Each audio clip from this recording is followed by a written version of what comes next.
Subscribe to our YouTube channel and press the bell icon to get the latest updates. हाँ, नमस्कार। भारत सरकार ने विदेशों में फंसे भारतीयों को वापस भारत लाने के लिए सुविधा प्रदान करने की अनुमति दे दी है। यात्रा की व्यवस्था हवाई जहाज़ या नौसेना के जहाज़ों द्वारा की जाएगी। इस संबंध में एसओपी तैयार की गई है और आज जारी कर दी जाएगी।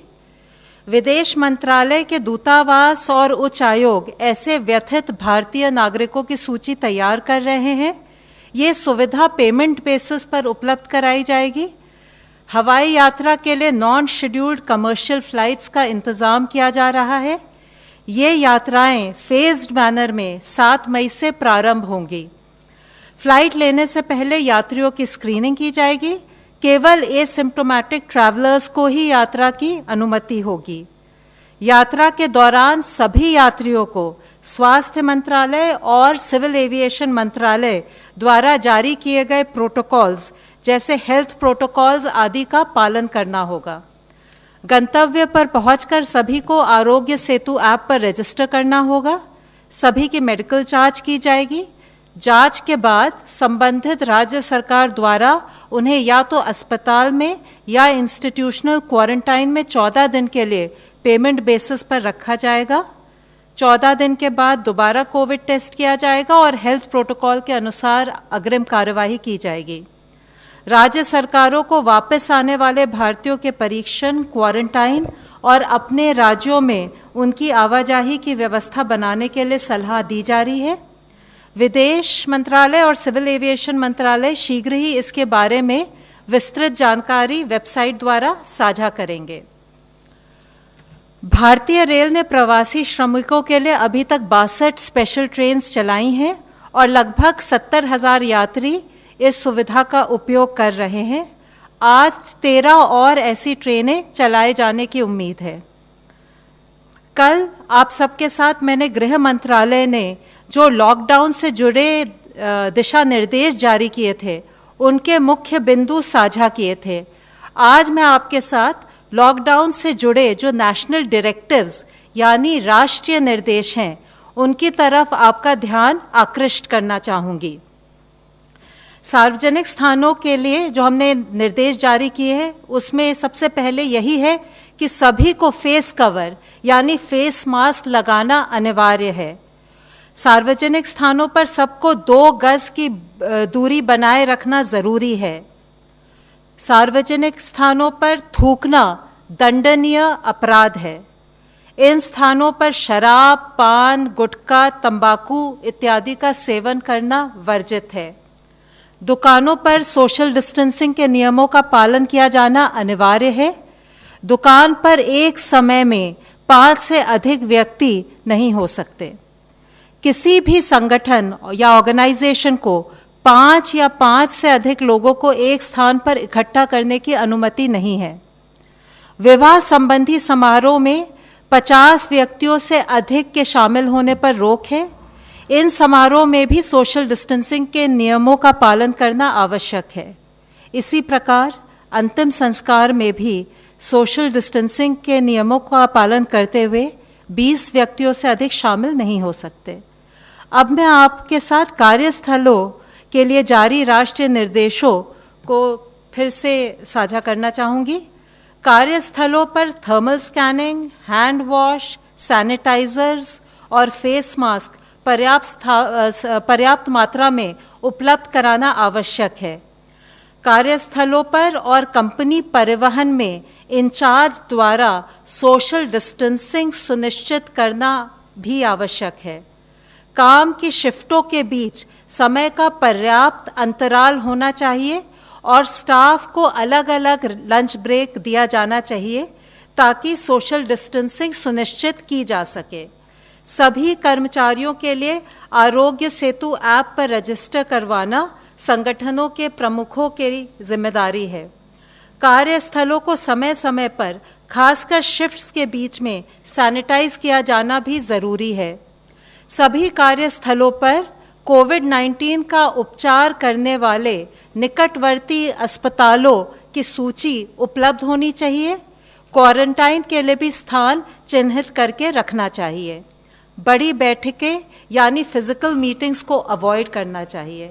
सफाई और हाइजीन बनाए रखने के लिए स्वच्छता के उत्तम तरीकों के बारे में जानकारी और प्रशिक्षण आयोजित किया जाना चाहिए। आशा है इन सब के अनुपालन से हम कोविड-19 की चेन को तोड़ पाएंगे। धन्यवाद। धन्यवाद। अब मैं रिक्वेस्ट करता हूँ हेल्थ मिनिस्ट्री रिप्रेजेंटेटिव से प्लीज़। अगर हम पिछले 24 घंटे में देखें तो पाते हैं कि 1020 पेशेंट्स क्योर हो चुके हैं, जिससे हमारी टोटल क्योर लोगों की संख्या बढ़कर अब 12,726 हो गई है, जिसके कारण हमारा टोटल रिकवरी रेट बढ़कर अभी 27.41 हो चुका है। Total 32,138 cases active medical supervision में हैं। पिछले 24 घंटे में 3,900 एडिशनल केसेस कंफर्म नोट किए गए हैं, जिसके कारण हमारी कुल कंफर्म केसेस की संख्या अब बढ़कर 46,433 हो चुकी है। पिछले 24 घंटे में भारत में कोविड-19 के कारण हुई डेथ्स में 195 केसेस का इंक्रीज नोट किया गया है, जिसके कारण कुल डेथ्स की संख्या अब बढ़कर 1,568 हो चुकी है। पिछले 24 घंटे में हमने कंफर्म केसेस और डेथ्स की संख्या में अब तक का हाईएस्ट इंक्रीज नोट किया है। हम एक इन्फेक्शियस डिजीज से डील कर रहे हैं, इसलिए timely reporting of cases and there management is very crucial. कुछ राज्यों में यह गैप नोट किया गया था, जिसे आफ्टर ड्यू परसुएशन अब एड्रेस किया जा रहा है। स्टेट्स के लेवल पर यह जरूरी है कि based on cases reported, contact tracing, active case search और क्लिनिकल मैनेजमेंट ऑफ केसेस को इफेक्टिवली इम्प्लीमेंट किया जाए। जहां हम सब लोग कोविड से लड़ने के लिए सभी तरह के एफर्ट्स कर रहे हैं, यह भी ज़रूरत है कि नॉन कोविड हेल्थ सर्विसेज भी नागरिकों को मिलती रहें। हमने delivery of non essential health services के बारे में ऑलरेडी 14 अप्रैल को गाइडलाइंस जारी की थी।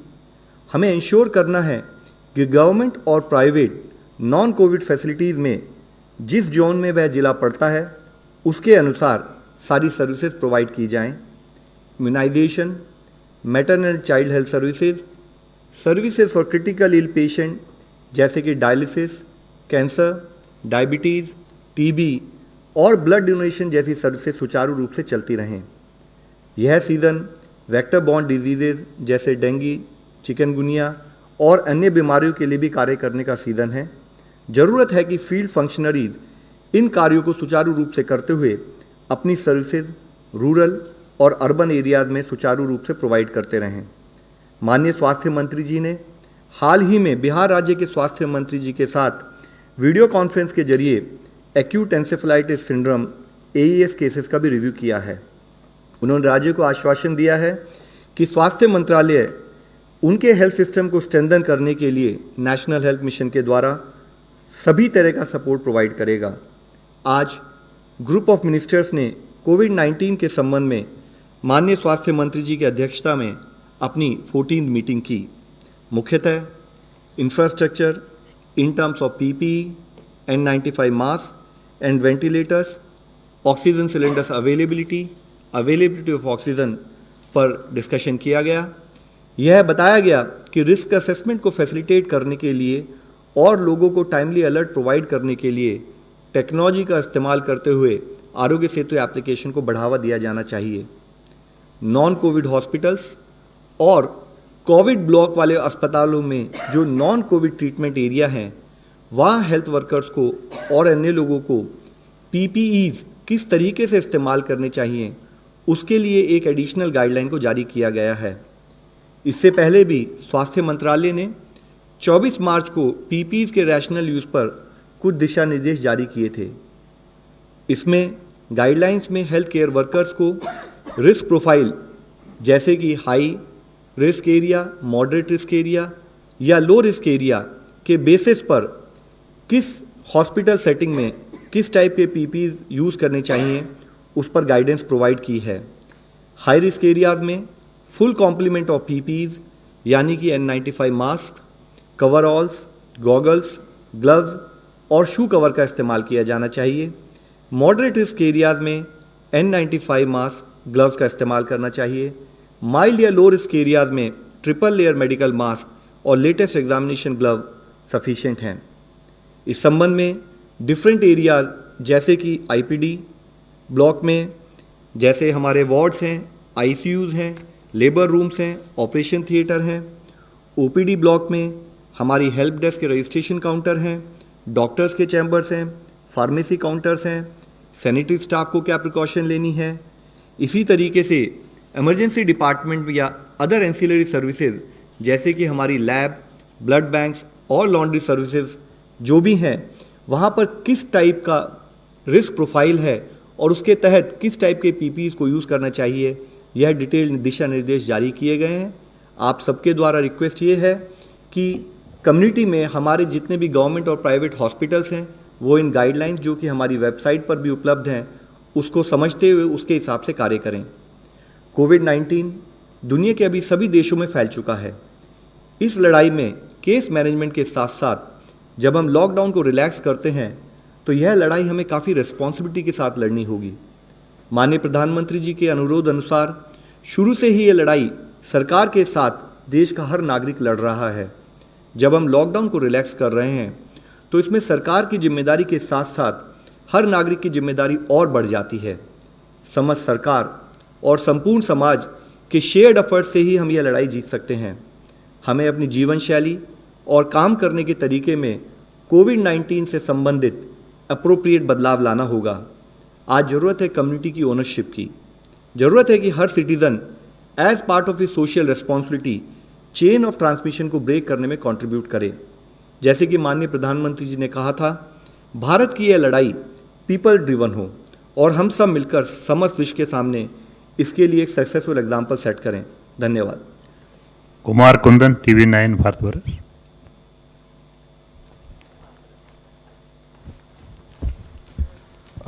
मेरा सवाल लव अग्रवाल सर से है। सर एक बात बताएं कि पिछले एक दिन की जो बात हो रही है उसमें सबसे ज़्यादा डेथ्स देखे गए हैं और कुछ अगर स्पेसिफिक राज्यों की बात करें तो वहाँ और भी ज़्यादा, मतलब मैं पश्चिम बंगाल और दूसरी जगह की बात कर रहा हूँ। क्या इसकी वजह है और क्या ये बहुत ज़्यादा फैल रहा है, कम्युनिटी की तरफ जा रहा है? सर जैसे मैंने आपको इससे पहले भी बताया है कि कुछ स्टेट से जब हमारे को केसेस टाइम पर रिपोर्ट नहीं हुए, डेथ रिपोर्ट नहीं हुई, तो हमने उनको परसुएट किया और उसके तहत ही केसेस रिपोर्ट हुए, जिसके कारण ही सडनली आप डेथ की संख्या में इंक्रीज आज नोट कर रहे हैं। लेकिन इसके साथ ही ये भी हम सबको समझना होगा कि जो हमारे कंटेनमेंट एफर्ट्स फील्ड में आज काम कर रहे हैं, जिस तरह से हमने स्टेट्स को और स्टेट्स के साथ साथ ज़िले के अधिकारियों को गाइड किया है कि वो जहाँ पर भी केसेज आए वहाँ कंटेनमेंट जोन बनाएं और स्पेशल टीम्स के जरिए हाउस टू हाउस सर्च करके उन केसेस को ट्रैक करें और उन केसेस को कंट्रोल करें। तो अभी इस सिचुएशन में बहुत ज़रूरी है कि इसी एफर्ट को हम उसी कंटिन्यूड विगर के साथ करते रहें। Mister Rubin, Malayala Manorama. Regarding rapid antibody test kits, you already we have already pre-ordered kits. What is the status of that, and will you further take up the rapid antibody test? Sir, rapid antibodies test issue had already been explained in greater detail by ICMR. They had already mentioned that they are examining the issue, and once they will get some better clarity on that, we will let you know. Online question. Despite grounding of lights and lockdown, our doubling rate has not changed dramatically. In such circumstances, how feasible is it to still trace each contact of a positive case? Will be there no testing in general community like some states are doing? So, as we discussed yesterday also, actually lockdown has yielded very positive results for the community. We started with a case doubling rate of 3.4, and as on today we have a case doubling rate of around 12, which means when the cases were doubling in 3.4 days, today we had case doubling at around 12 days. However, this momentum and this result has to be sustained, and parallelly it is equally important that whatever positive cases are found, each and every contact has to be traced. With respect to the point which is being asked in terms of testing in the general community, so we had already been highlighting in earlier times also that while we take up testing as per the protocol, and within that protocol it is defined that in containment zone and otherwise we actually take up SARI and allied surveillance in facilities also, which throws up very valuable data in terms of understanding with respect to how the cases are happening and what additional steps need to be taken in terms of management. Mr. Neelu Ranjan, Dainik Jagran.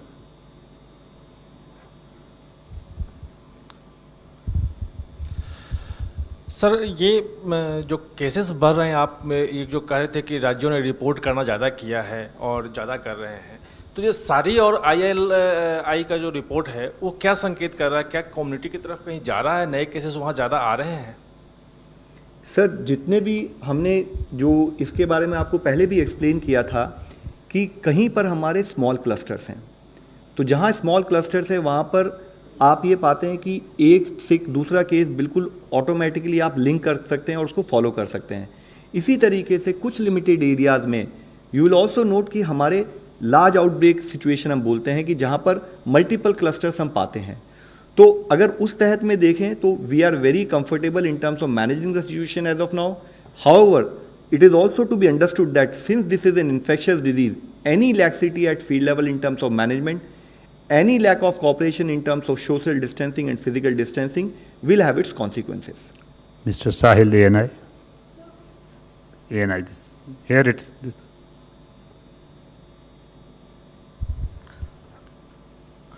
So my question is for Love, sir. So what is the update on the central team deputed to 20 districts to assist the state health department, and what has been the feedback? Thank you. So the central teams have been deputed. They are in all different stages in terms of reaching there, and they're already coordinating with the respective district in terms of understanding the trajectory of that district, and also to suggest them what additional steps each district should be taking in terms of management efforts. Avantika Ghosh, Indian Express. So you just mentioned that 3.4 days was before lockdown, doubling time, now it's 12 days. I just looked up, before lockdown, on March 24th, your cases was 538. So how is going from 250 cases or maybe 300 cases to 600 cases in 3.4 days, how is it better than going from 23,000 to 46,000 in 12 days? Ma'am, yesterday we talked about it. Actually, any infectious disease, it moves in a geometric progression. So, if you see that if you have your base of cases being lower, then automatically next day when you see the number of case increase will be lesser vis-a-vis the fact that after a few days when the number of cases have become bigger. So that is how infectious disease generally do get monitored. It is important to understand that we need to come to a level where day-to-day case increase should actually be not happening in a geometric progression.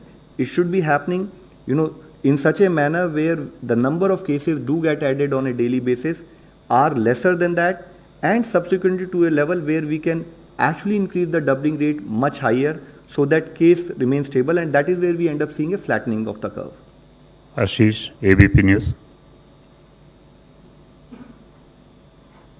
Sir, मुझे उसी continuation में पूछना है जो कुंदन ने आपसे पूछा कि क्या आपको लगता है बंगाल से केसेस कम रिपोर्ट किए जा रहे हैं, जो स्पाइक हमने देखा सडनली वहाँ पर डेथ के नंबर्स को लेकर के, और क्या ज़रूरी है कि वेस्ट बंगाल का एडमिनिस्ट्रेशन इसको लेकर के और ज़्यादा ट्रांसपेरेंट हो?